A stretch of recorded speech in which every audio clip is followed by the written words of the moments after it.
Mais c'est quoi ce bordel? Oh là là là là là là là là là là. Salut à tous, bienvenue sur BFT et aujourd'hui, vidéo spéciale Real Madrid. Le bordel dans ce club, c'est n'importe quoi. De toute façon, je suis peut-être mauvaise langue, mais en fait, depuis l'arrivée d'Mbappé et la saison en vacances à Bora Bora de toute l'équipe l'année dernière avec Ancelotti, ça se voyait que ça allait partir dans tous les sens en fait. Alors, on va reprendre. Alonso part, t'as Alvaro Arbeloa qui prend sa place, et derrière, t'as l'élimination contre une D2 espagnole, ils sont 17e. Oui, parce que tout le monde était concentré sur les demi-finales de Cannes. Félicitations au Sénégal et au Maroc. On se voit en finale, les gars. Mais derrière, en fait, c'est passé presque discrètement, en fait, l'élimination du Real. Tu peux pas te faire éliminer contre une des deux espagnoles, ils sont 17e. Et il y avait quasiment l'équipe type. Hein. C'est ça le truc. C'est que t'avais Lunin dans les buts, t'avais Asensio, Oysen en défense, t'avais un jeune de la Castilla, David Jiménez, je crois, à droite, t'avais Fran Garcia à gauche, t'avais un jeune, j'ai oublié son nom, de la Castilla en 6. T'avais Valverde, t'avais Vinicius, t'avais Rodrigo, t'avais Gonzalo Garcia. En gros, en fait, t'avais... et je me rappelle plus ce qu'il... Ah oui, et t'avais... Non, t'avais pas Rodrigo, t'avais Valverde, t'avais le jeune de la Castilla qui jouait en 6, t'avais Vinicius, t'avais Gonzalo Garcia et t'avais Mastantuono. Et je me rappelle plus de l'autre joueur, mais c'est pas grave. De toute façon, ça avait... le résultat, il est là, le Real s'est fait éliminer. Bref. En fait, ce qu'on peut remarquer, le problème n'est pas le coach. Alonso est un bon coach. Moi, Alonso, il vient à Marseille l'année prochaine si on dégage des Herbi, parce que tout le monde aime bien dire des Herbi out à chaque contre-performance. Si on récupère Alonso, aucune chance, hein, bien sûr, mais moi, je suis OK. Hein. Alonso, il est venu avec des idées de jeu. Ils n'étaient pas toutes parfaites, mais avec des idées de jeu et une exigence. Par contre, le Real, au lieu de conforter son coach et de dire les gars, ça se passe comme ça en fait. Ça se passe comme ça. Vous n'avez pas votre mot à dire. Non, on soutient les joueurs. Donc il y a eu des séances vidéo raccourcies. Comment dire, Alonso pouvait pas toucher au statut, donc tu avais toujours les mêmes titulaires, même s'ils étaient pas bons. Je prends l'exemple de Vinicius qui a été bon un match sur 4. Et je prends l'exemple de Kylian Mbappé, parce que c'est les deux plus gros du club, qui n'est pas bon contre les blocs bas. En fait, Mbappé, tu bloques la profondeur, c'est bon, il n'y a plus rien. Ok, il stat, ok, il a égalé le nombre de buts de CR7, mais pardon. Mais en fait, ça mène à rien. En fait, il y a un déséquilibre dans l'équipe parce que Xavi Alonso, il a demandé un défenseur central. Ok, il a eu Dino Huyssen. Mais Dino Huyssen, c'est pas encore prêt, en fait. Dino Huyssen, c'est encore tendre pour le Real Madrid. C'était bien à Bournemouth, j'ai aucun doute. Et ça va être sûrement l'un des meilleurs joueurs de défenseurs de sa génération. Mais là, pour l'instant, c'est tendre. Asensio, c'était très bien l'année dernière, mais là, Coupe du Monde catastrophique, et là, la saison moyenne, il n'est pas exceptionnel. Le vrai boss qui était là en défense, c'était Militao. Les problèmes de Militao, il se blesse assez souvent. Derrière, au milieu de terrain, t'as Tchouaméni. Alors, Tchouaméni, moi, j'étais débutatif, pardon. Je commence à parler, à sortir des mots comme ça. J'étais en mode, ok, ce joueur n'a pas le niveau pour le Real Madrid, je comprends pas ce qu'il fait là. J'étais perplexe. Mais au final, Tchouaméni, c'est le joueur qui m'a fait mentir. Tchouaméni en 6 au Real Madrid, il a sa place. Il est titulaire, point. En fait, il n'y a pas de discussion. Tchouaméni au Real Madrid, là, depuis fin de l'année dernière, fin de la saison passée et ce début de saison, c'est l'un des meilleurs éléments du Real Madrid. Et il n'y a pas de discussion. Et en plus, il est capable d'être polyvalent, de jouer en défenseur central, de jouer au milieu de terrain. Mais au milieu de terrain, en 6, t'as Tchouaméni. Et personne peut, aujourd'hui, dans l'effectif du Real Madrid, personne ne peut le déboulonner. Simple et pas compliqué. Alors que j'étais perplexe sur ce joueur et je pensais qu'il devait partir dans un club un peu plus petit pour vraiment voir la mesure de ses qualités, qu'il puisse avoir une place de titulaire. Mais non, il m'a fait mentir. Il n'a pas fait la starlette, contrairement à d'autres, qu'on va en parler juste après. Il a travaillé dans le silence. Il a suivi tous les consignes de Alonso, contrairement à d'autres, on va y revenir tout à l'heure. Et titulaire indiscutable. Et c'est le meilleur joueur du Real Madrid ou l'un des meilleurs? Parce qu'il y a une grosse concurrence avec Courtois quand même. Parce que pour moi, le meilleur joueur du Real Madrid, c'est Courtois. Simple et pas compliqué. Moi, demain, je suis pas supporter du Real Madrid, hein, mais c'est genre mon équipe préférée en Espagne, tu vois. Depuis que je suis le foot, je préfère le Real Madrid au Barça. Parce que je détestais la génération du Barça avant avec Iniesta, Messi. Mais ça, c'est un autre sujet, on en refera une vidéo peut-être un jour. Mais ce que je veux dire, c'est que là, demain, à n'importe quel supporter du Real Madrid, tu leur dis, vous échangez tous les joueurs que vous voulez. Mais, ou sinon, vous avez le choix d'en garder. La majorité vont dire, la majorité consciente, hein, pas les gens qui se basent sur des highlights de 1 minute 30 sur YouTube, vont dire, ok, Vinicius ça part, Mbappé ça part, parce que on aimerait bien avoir, je sais pas, un Diomandé, on aimerait bien avoir un Haaland, ça part, sauf Courtois, parce que Courtois est le meilleur gardien au monde. Ça me plaît pas compliqué. C'est pas très compliqué, c'est le meilleur gardien au monde.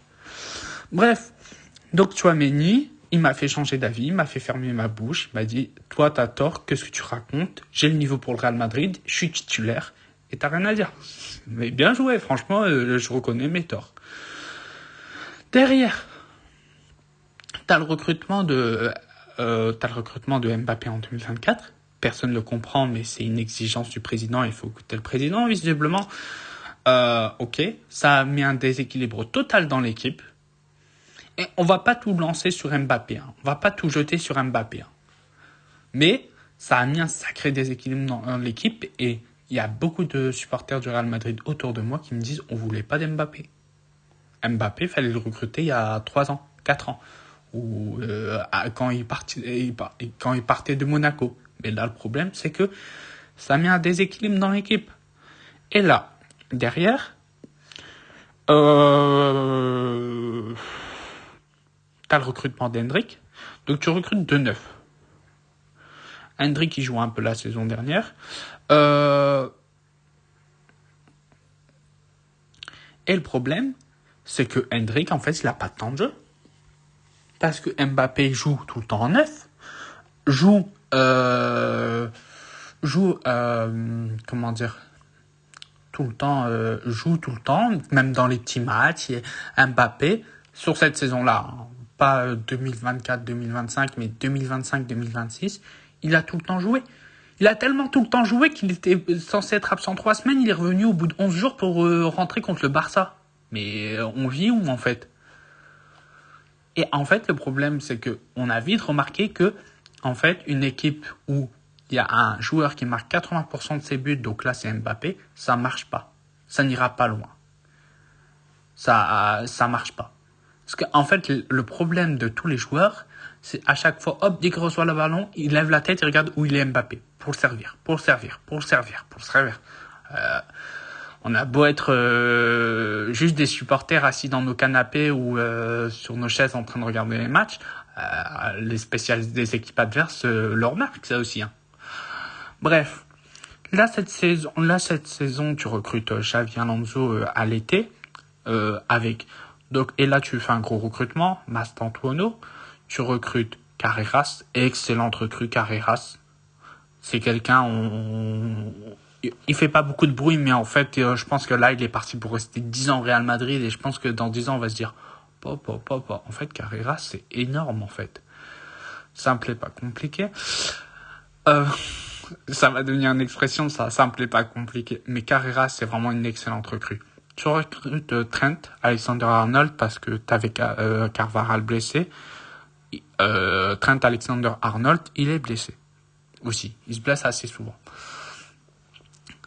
Et en fait, le problème, c'est que là, t'as un problème de riche. T'as trop de joueurs avec trop de profils qui sont assez similaires et la cohabitation ne marche pas. Alors, on va commencer. T'as Alonso qui voulait mettre Valverde latéral droit parce qu'il a des qualités en tant que latéral droit et il a vraiment, s'il s'y met, il y a moyen qu'il devienne vraiment un très bon latéral droit, top 3 latéral droit au monde. Non, moi je veux jouer au milieu de terrain. Mais Valverde, c'est qui en fait Valverde? Est-ce que quelqu'un... Mais Valverde, même intrinsèquement, dans le Real Madrid actuel, au milieu de terrain, il n'est même pas titulaire. Tchouaméni, c'est meilleur que lui. Arda Güler, c'est meilleur que lui. Parce que c'est un 10. Bellingham, c'est meilleur que lui. Camavinga, quand il n'est pas blessé, c'est meilleur que lui. À un moment, Valverde, faut arrêter de faire la starlette. T'es au Real Madrid, t'es censé être le soldat de l'équipe depuis que t'es là. T'es censé être le prolongement de l'ancienne génération du Real Madrid qui a tout gagné avec CR7, Benzema, Ramos et tout ça. Après avec Vinicius, Toni Kroos, Luka Modric, etc. Tu viens là maintenant faire la starlette. Mais est-ce que quelqu'un peut dire que Valverde, c'est personne, c'est même pas un top 20 joueurs au monde en fait. Si tu fais la star quand t'as un top 5 joueurs au monde. Mbappé fait la star, c'est un top 5 joueurs au monde. Mais là, Valverde, t'es personne. À ta place, au milieu de terrain, t'as même pas à ta place. Donc, en fait, t'es censé être le couteau suisse du Real Madrid. Quand on dit de jouer là, tu joues là. Non, moi, je veux jouer au milieu de terrain. Bah, si tu veux jouer au milieu de terrain, casse-toi, va dans un autre club. Tu vas finir à Aston Villa ou, à Tottenham pour jouer au milieu de terrain comme tu t'en as envie. Y a pas de souci, vas-y, va. Au Bayern Munich, t'as pas ta place au milieu de terrain.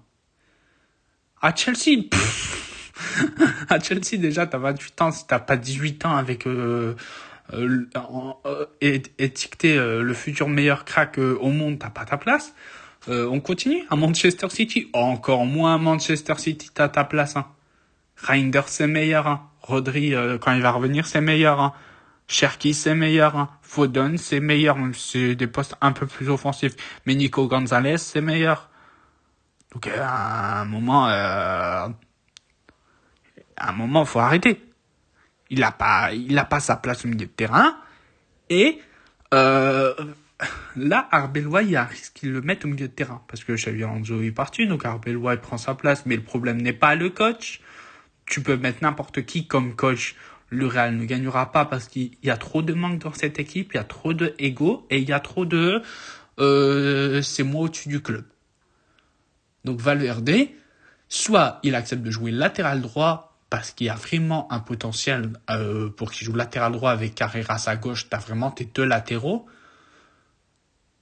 Ou soit il se casse, c'est tout. C'est pas très compliqué en fait. On vit où? De toute façon, moi j'en fais pas à Xabi Alonso dans le sens où, première, je suis pas, comme je disais, je suis pas supporter de Real Madrid, mais en fait on peut pas tomber sur Alonso. Alonso, il est venu avec une équipe qui n'était pas favorite en Allemagne et qui n'était pas du tout attendue. Il est venu la gagner la Bundesliga devant le Bayern Munich et les coupes nationales. C'est pas inédit, genre c'est inédit, pardon, c'est pas inédit. C'est inédit, genre c'est inattendu, genre c'est quelqu'un c'est quelque chose que personne n'attendait. Et avec un système de jeu, etc., et une façon de jouer unanime. Tous les joueurs, tous les spécialistes, tous les coachs disent Xabi Alonso est un bon coach. Et pourquoi ça marche pas au Real Madrid? Parce que la République des joueurs a gagné. De toute façon, le Real Madrid qui se vantait d'une institution forte, etc., c'est foutu, ça existe plus. Tu t'as ramené n'importe qui comme coach. Si les joueurs ont envie de le faire sauter, il y aura toujours, on a fait sauter Alonso, on va réussir à faire sauter Arbeloa à un moment ou l'autre, on peut faire sauter qui on veut. C'est simple et pas compliqué. Donc, en fait, tu vas nulle part. En fait, c'est ça le truc. Parce que t'es trop arrogant. tu, tu te vois plus beau que tous les autres clubs, parce qu'on est le Real Madrid, parce que nanana. Mais c'est les joueurs qui font la loi. En fait, le problème n'est même pas si c'est les joueurs qui font la loi. Mais en fait, avant, t'avais des joueurs, c'était des légendes à chaque poste. Des légendes. T'avais Ramos Pepe en défenseur central, ou même Varane. Légende. Alors, bon, peut-être pas Varane, mais Ramos, c'est une légende. Ramos, au milieu de terrain, on n'en parle même pas du milieu de terrain d'assassins qu'ils avaient. Casemiro, Toni Kroos, Luka Modric. Où tu veux aller avec ça? Où tu veux aller? Si tu vas tout droit, tu récupères tous les titres, merci, au revoir. Mais en fait, et devant, t'avais Ronaldo, Benzema, Gareth Bale. Mais en fait, c'était une équipe d'assassins, surtout le milieu de terrain. En fait, il y avait les meilleurs milieux de terrain au monde à cette époque-là. C'était une dinguerie monumentale. Mais en fait, le problème dans l'ancienne équipe, c'est que tu avais des morts de faim. Tu avais des joueurs qui voulaient gagner. Tu avais des joueurs qui avaient la dalle. Un CR7, il se levait. Un CR7, il allait pas pleurnicher parce qu'il n'avait pas eu le ballon d'or en 2015. Un CR7, il n'a pas eu le ballon d'or en 2015. Moi, je suis le meilleur joueur au monde. Moi, ok, vous me l'avez pas donné en 2015, vous l'avez donné à Messi. Moi, je vais prendre les deux suivants. 2016, 2017. Et il n'y a pas de discussion. Parce que je bosse, je ferme ma bouche. Ok, je suis arrogant. Ok, nanana. Mais en fait, il assume quand il parle. Simple et pas compliqué. Un CR7, qu'on l'aime ou qu'on l'aime pas, il a assumé sur ses périodes de Real Madrid.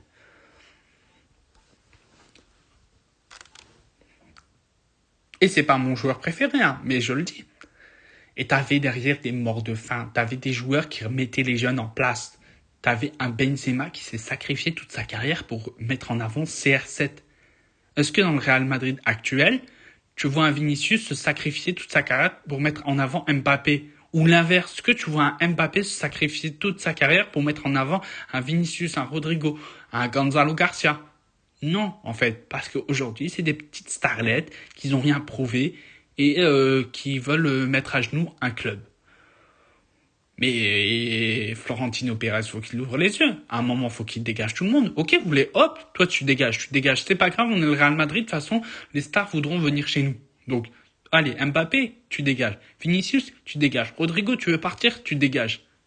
C'est pas grave, je m'en fous de jouer avec Carreras, Mastantuono, Gonzalo Garcia et Brahim Diaz ou quoi, ou n'importe qui. Juste dégager en fait. Valverde, tu veux jouer au milieu de terrain? Allez, va essaye de trouver un grand club qui va te faire jouer au milieu de terrain. Jamais de la vie, ça existe. Donc voilà. Le problème n'est pas le coach. Le problème, c'est bien au-dessus. Le problème, c'est la pseudo-institution qu'on essaye de faire respecter qui n'est pas respectée. Comme je disais précédemment, avant, tu avais des morts de faim. Tu avais des joueurs qui avaient la dalle, qui voulaient vraiment gagner. C'était peut-être les meilleurs à leur poste, mais ils se reposaient pas sur leurs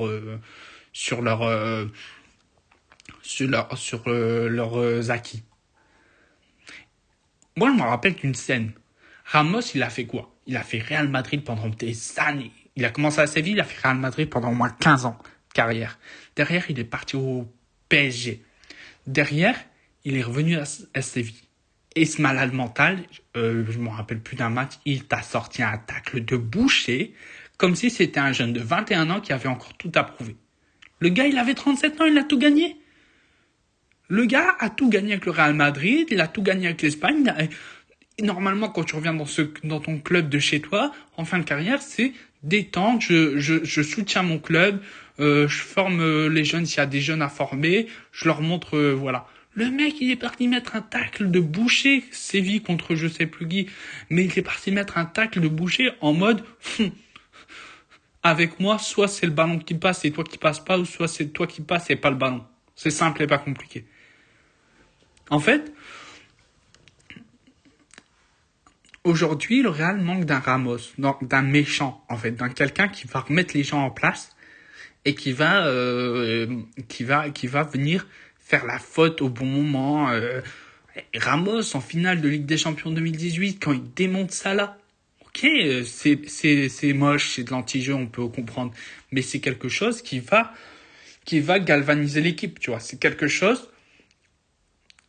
Valverde, à un moment en finale de coupe, je pense nationale, c'est le dernier défenseur, est un joueur adverse qui part est seul.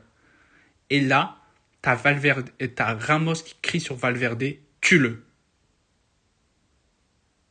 Aujourd'hui, dans ce football actuel et dans le Real Madrid actuel, t'as personne avec cette mentalité. T'as personne qui va dire, les gars, tue-le. Personne. Et en fait, avant, t'avais des top joueurs à chaque poste, pas de souci parce que ça reste le Real Madrid, mais t'avais des morts de faim. T'avais des joueurs qui chaque saison ils voulaient prouver que c'était quelqu'un. Là, c'est bon. Là, en fait, là Mbappé, je te prends l'exemple d'Mbappé, je vais revenir après sur Vinicius. Là, Mbappé, on est sur quoi là, sur ces 5 dernières années?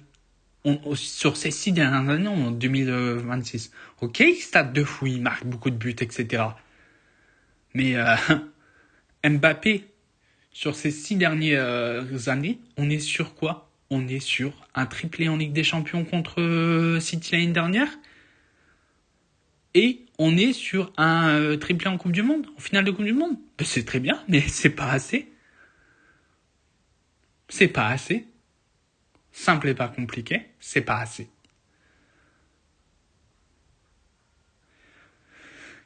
Revenons à Vinicius. Vinicius, c'est bon. En fait, à un moment, confiance, il me faut de la confiance, il me faut de la confiance. T'es tout le temps titulaire à gauche. T'es pas capable d'enchaîner les performances. À un moment, c'est bon. En fait, un CR7, contrairement à toi, je prends CR7 parce qu'il était au même poste que toi, même si après il est passé plus 9. Un CR7, contrairement à toi, il a perdu des ballons d'or contre Messi. Il a vu son ennemi juré perdre des ballons d'or, gagner des ballons d'or devant lui.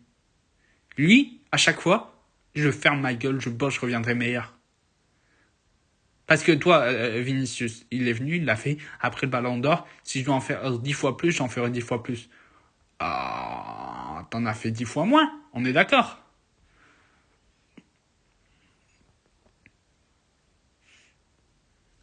Et on va me dire que c'est Mbappé qui a déséquilibré l'équipe, et je peux l'entendre, il n'y a pas de souci. Et on va dire aussi que à cause d'Mbappé, il n'arrive plus à briller comme avant. Mais parfois, Mbappé, il n'est pas là. Et parfois, Vinicius a du mal, même quand Mbappé n'est pas là. Hier, t'affrontes une D2 espagnole avec le 17e de la D2 espagnole.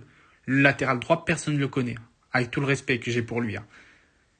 Et tu fais aucune différence. Tu t'es fait éteindre par un latéral droit de D2 espagnol. Et on va me dire, oui, c'est qu'un match, etc., etc. Mais en fait, Vinicius, il est resté sur son ballon d'or.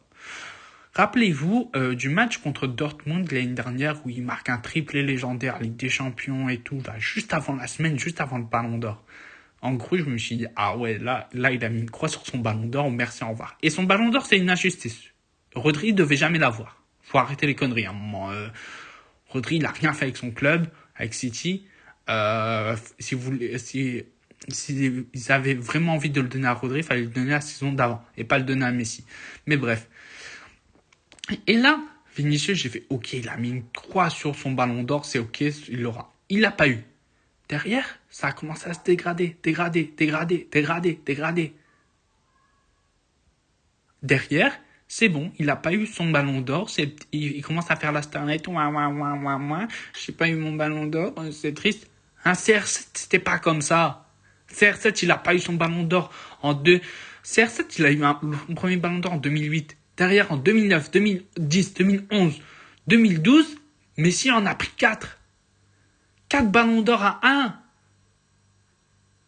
Derrière, CR7, je continue à travailler, il a fait, je prends 2013 et 2014. Je reviens en force. Messi, il en reprend un en 2015. CR7, je prends le 2016, 2017. Modric, il le prend en 2018, alors que CR7 pouvait le mériter parce qu'il a été fort sur cette saison.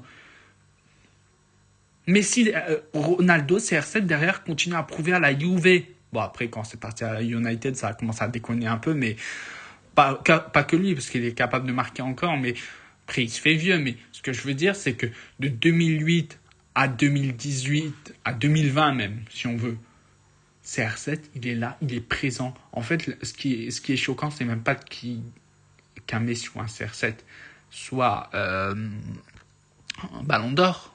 C'est pas ça le souci. Ils le méritent, ils sont très talentueux, c'est des légendes du football, c'est sûrement les meilleurs joueurs de l'histoire. Mais en fait, ce qui est choquant, c'est la régularité. C'est que ces gens-là, un ballon d'or ne les atteint pas. Ils ne le gagnent pas, c'est pas grave. On continue, on le gagnera l'année prochaine, il n'y a pas de problème. Ce qu'il n'y a pas dans ce Real Madrid aujourd'hui.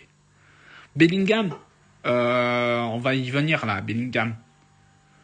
Le niveau, il est terrifiant, on est d'accord. Bellingham, non, moi je veux jouer en 10, je veux pas jouer au milieu de terrain. Bellingham, t'es un 8. T'as toujours été... À Dortmund, t'étais un 8, si je ne me trompe pas. Donc arrête. Si Alonso te dit tu joues au milieu de terrain, c'est que tu joues au milieu de terrain, sinon tu te casses. Depuis quand c'est les joueurs qui font la loi? Après, le coach, il est bidon, hein, on est d'accord. Si le coach, il fait n'importe quoi, il fait n'importe quoi. Mais tout le monde est unanime pour dire que Bellingham, ou la majorité pour dire que Bellingham doit descendre au milieu de terrain. On dit que ça doit être Arda Güler, on doit tester des gens. Et d'autres personnes, parce qu'on n'a pas ce milieu de terrain qu'on avait avant avec Kroos, etc. Et tout le monde s'attendait à ce que Bellingham prenne sa place. Enfin, façon de parler, parce que aller chercher Toni Kroos, c'est un projet.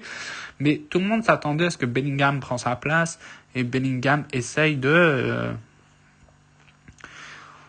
contribuer au milieu de terrain. Non, moi je veux jouer en 10.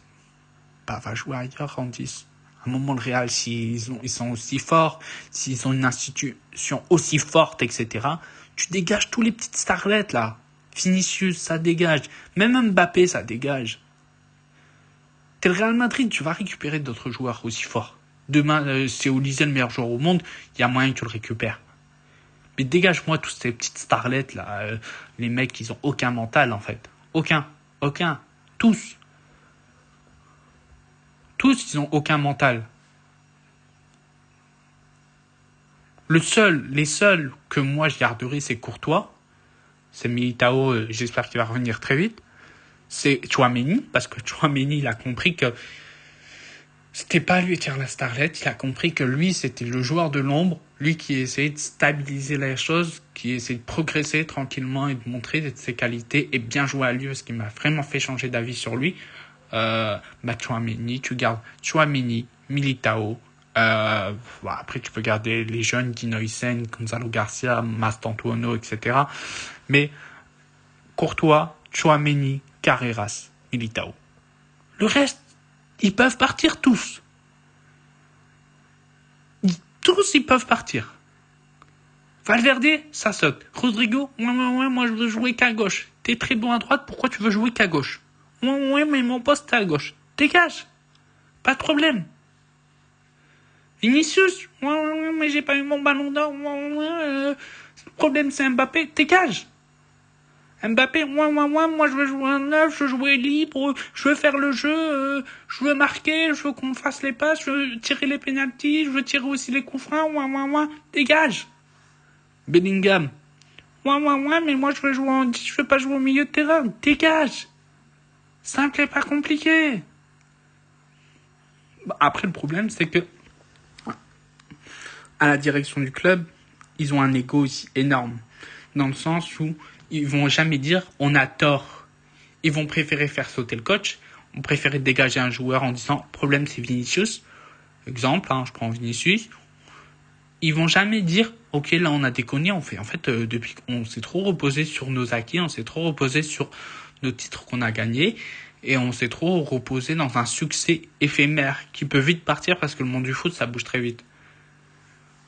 Donc voilà. Le problème, c'est que là, on se retrouve dans les mêmes choses que le Real il y a 20 ans. Les Galactiques. J'ai pas connu cette époque, mais ils avaient recruté tous les meilleurs joueurs. T'avais du Ronaldo, t'avais Zidane, t'avais Robinho, t'avais David Beckham, t'avais tout ça là. Empilement de stars. À un moment, ils se sont pris un 6-2 contre, je crois, le 17e du championnat, je ne sais plus, contre une petite équipe. Ils se sont pris un 6-2, ils se sont fait laminer. Et là, Là, Pérez, il a ouvert les yeux. Là, Pérez s'est dit, oh là là, en fait, non, je peux pas garder tout cet empilement de stars, en fait, ça mène à rien. L'empilement de stars, ça marche pas. Il faut toujours des joueurs de l'ombre. Tu peux prendre les meilleurs à leur poste, mais il faut toujours des joueurs qui vont accepter leur rôle, qui vont se dire, ok, je suis pas la star de l'équipe, c'est pas moi qui va me mettre 45 buts, mais moi, je vais faire en sorte que celui qui va en mettre 45 en marque 30, en marque 20. Moi, je vais faire en sorte de faire toutes les tâches défensives pour lui, courir pour lui, parce que en fait, lui, il va nous faire gagner. Et ça doit pas être toute l'équipe que pour un joueur. On gagne pas avec qu'une seule star, on est d'accord. Soit on gagne avec un collectif énorme, donc un collectif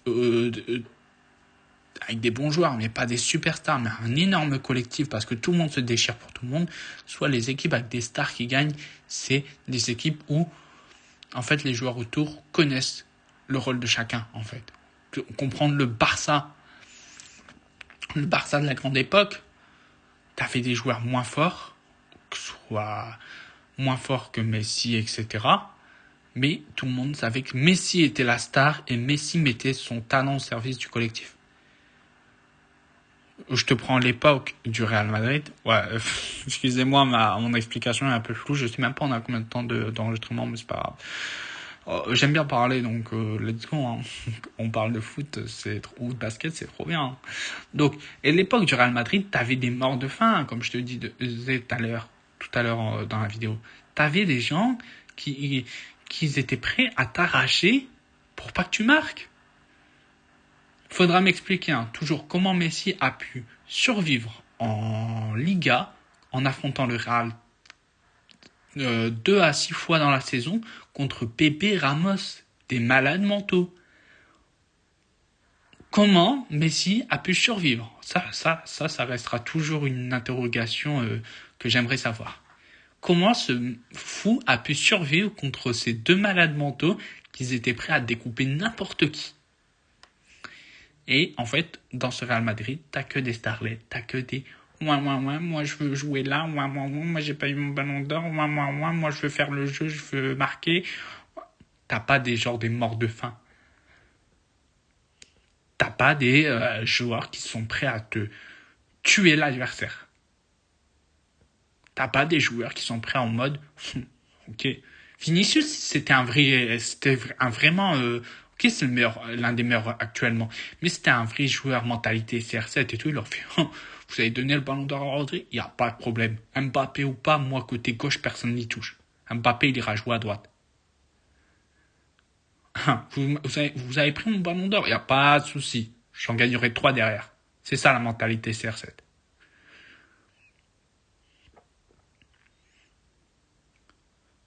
C'est ça la mentalité CR7. Et je te prends des Asensio, des Dinoysen, etc. Le but à la dernière minute, là, qu'ils se prennent contre la D2 espagnole, avant, ça serait jamais arrivé. Parce qu'ils en auraient marqué 6 avant, ou, même si c'était un match serré, parce que manque de réalisme, etc., t'aurais eu Ramos qui aurait crié sur un joueur comme sur Valverde, tue-le. 90e, je m'en fous, tu le tues. Ou Ramos serait venu lui mettre un tacle, des enfers, il l'aurait éteint. Le joueur, fin de carrière. Parce que t'avais des joueurs qui n'acceptaient pas la défaite, qui n'acceptaient pas de perdre, peu importe leur salaire. Ils avaient des salaires élevés. Non, on n'accepte pas de perdre. Vous êtes des fous ou quoi ? Là, aujourd'hui, qui perdent, qui gagnent, j'ai l'impression que les joueurs s'en foutent. En fait, c'est ça le truc. Parce que, nous on veut jouer là, nous on veut faire ça, il faut réduire les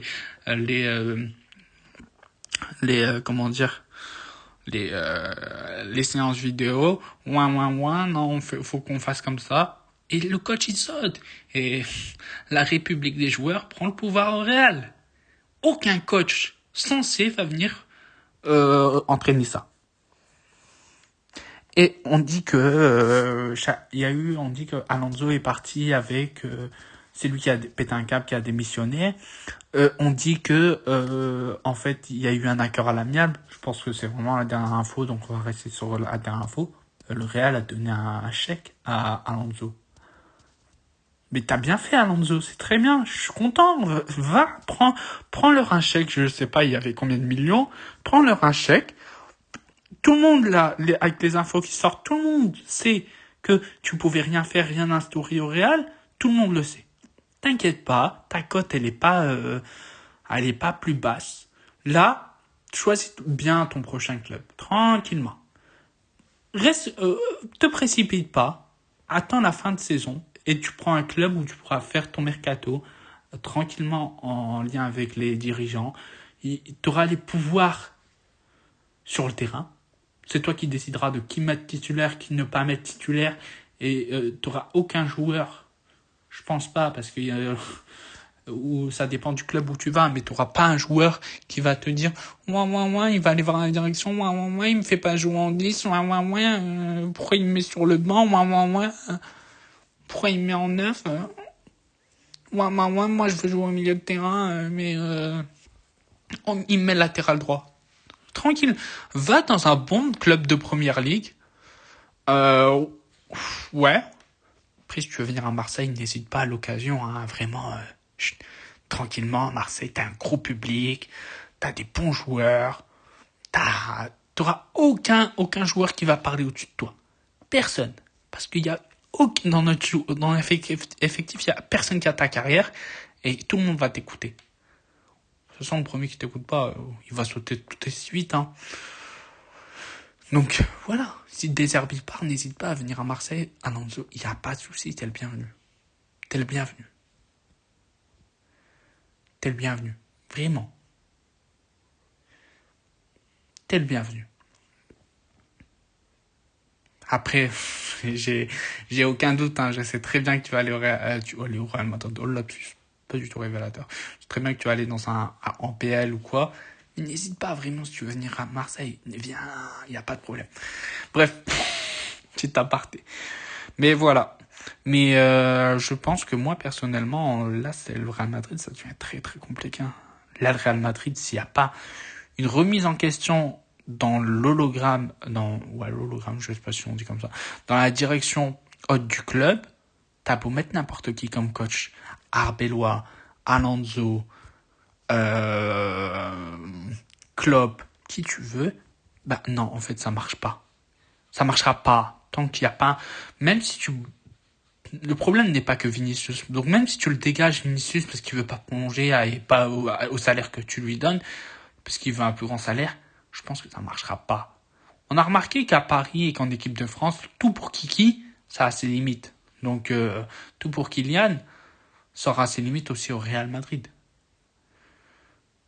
Donc vraiment. Donc voilà. Ah désolé, la vidéo a été super longue et on arrive à la fin. Donc likez, commentez, abonnez-vous, donnez-moi votre avis aussi en commentaire. C'est bien parce que ça va faire de l'interaction sur la chaîne. Vraiment. Voilà. Je vous dis quoi là? Je vous dis salut. Profitez de vos proches. De la finale de la CAN qui arrive. Maroc-Sénégal, on aura un match incroyable. Peut-être que j'en ferai une réaction, un débrief. On verra. Et voilà. C'est tout. Je sais pas quoi dire. Mais voilà, likez, commentez, partagez, n'hésitez pas à vous abonner, à partager mon contenu si vous aimez bien ce que je fais. Et il y a des bonnes choses qui arrivent, Ne vous inquiétez pas.